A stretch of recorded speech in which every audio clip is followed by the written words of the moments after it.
வணக்கம். சிவகங்கை மாவட்ட செய்திகள் வாசிப்பது மூஷாதயா.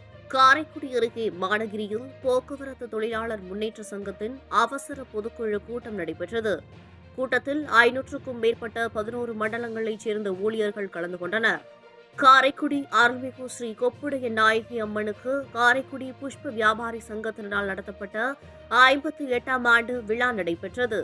கான்பூர் கண்கள் வியத்தகு அளவில் வண்ண வண்ண மலர்கள் மற்றும் பழங்களினால் கோவிலின் உட்புறம் அலங்காரம் செய்யப்பட்டு பக்தர்களை பரவசமடைய செய்தனர். நண்பகல் 12 மணி அளவில் அம்மனுக்கு சிறப்பு அபிஷேகம் ஆராதனை வெகு சிறப்பாக நடைபெற்றது. காரைக்குடி டாக்டர் உமையால் ராமநாதன் மகளிர் கல்லூரியில் கலைத்துறைகளுக்கான மன்ற துவக்க விழா நடைபெற்றது. அழகப்பா கல்வி குழும தலைவர் டாக்டர் ராமநாதன் பைரவன் தலைமையேற்று தலைமை உரையாற்றினார். கல்லூரி முதல்வர் முனைவர் ஹேமமாலினி கணேசன் சிறப்புரையாற்றினார். இந்நிகழ்ச்சியில் துறை பேராசிரியர்கள் மற்றும் 500க்கும் மேற்பட்ட மாணவிகள் கலந்து கொண்டனர்.